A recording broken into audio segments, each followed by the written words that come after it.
The Biden administration says it is investigating conditions faced by hundreds of migrant children held by the U.S. government at a military base in Texas.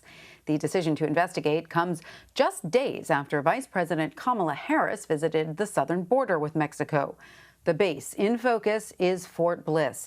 It is one of several emergency housing sites set up for migrants entering the U.S.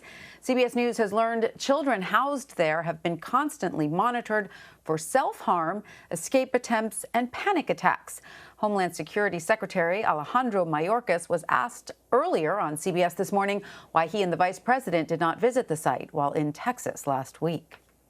We had quite a bit to see, and we were able to meet with the CBP, the Customs and Border Protection personnel, both in the Central Processing Center and the port of entry.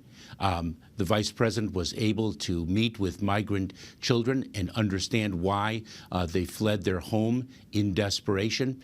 She was also able to meet with community members to understand what they have been learning from the migrants. For more, let's bring in CBS News immigration reporter Camilo Montoya-Galvez. Hi, Camilo. So what more do we know about the scope of this probe?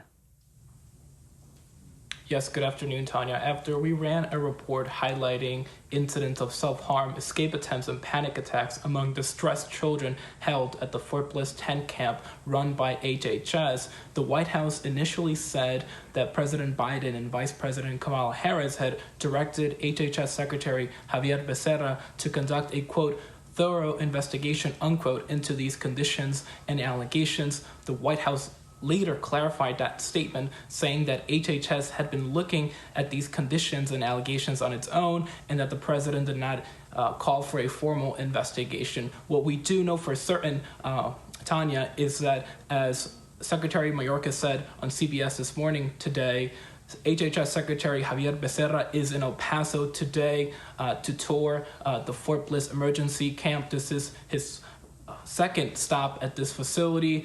We know that there are serious concerns among advocates about this facility. We know that federal officials became so alarmed about potential self-harm among children at this facility, Tanya, that they banned the use of pencils, nail clippers, scissors, and even regular toothbrushes because they were concerned children may use these items to hurt themselves. We know that many of the children held at Fort Bliss have required one-on-one supervision 24 hours a day because officials are concerned they may hurt themselves.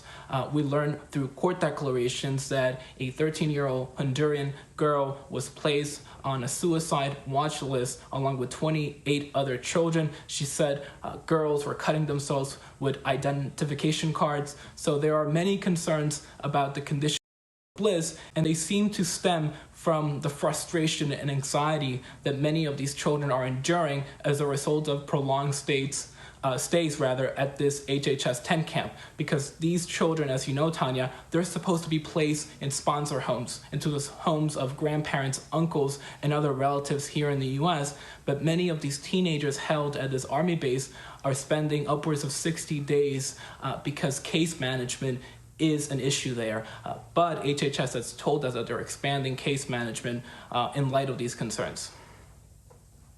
So what more has HHS indicated it will be doing to improve conditions at Fort Bliss? It sounds like they need to get on it right away. Yeah, no, for certain. HHS has told us that they are expanding case management and mental health services at Fort Bliss. They have also noted that the number of teenagers held at the Army base has decreased substantially from nearly 5,000 in late April to about 1,500 this week. So that is a dramatic drop that is important to note. Many of those children were either transferred to shelters that are traditional in the sense that they are licensed by states to care for minors, or they were released to sponsors. HHS has also said that these children now have access to outside recreation, that there is a library on the premise so the children can read books, and that they're doing everything they can to ramp up services. But advocates would argue that this facility is inherently a bad place to keep minors, is in the middle of the desert. The children are housed again in camps, and there are many unaccompanied children at this facility. It is the largest facility that has ever been set up for unaccompanied children. So advocates argue that this facility should be discontinued and that these children should either be released to sponsors, Tanya, in the U.S. or transferred to a more traditional, smaller shelter. Now, we know this facility doesn't have a state license to, house children, but we do know it also has the capacity to house something like 10,000 more children. It has a lot of space. So should we assume that they are expecting to take in more children? That is unclear. What we know is that despite all of these concerns about the distress, self-harm, and escape attempts among children at this facility, HHS still maintains that it can hold up to 10,000 unaccompanied children at this facility. There were initial plans, Tanya, to house up to 5,000 so-called tender-age children at this facility. These are minors that are 12 or under, and they require special services because of their age. Those plans were scrapped in light of our reporting and reporting by other outlets. But the agency says that it can still house up to 10,000 teenagers at this site. It is unclear, however, if they will do so. As we mentioned earlier, the population at the camp has decreased somewhat, but advocates worry that if the number of unaccompanied children crossing the border increases again, like it did earlier in the spring, that more children will be housed at this tent camp in Fort Bliss.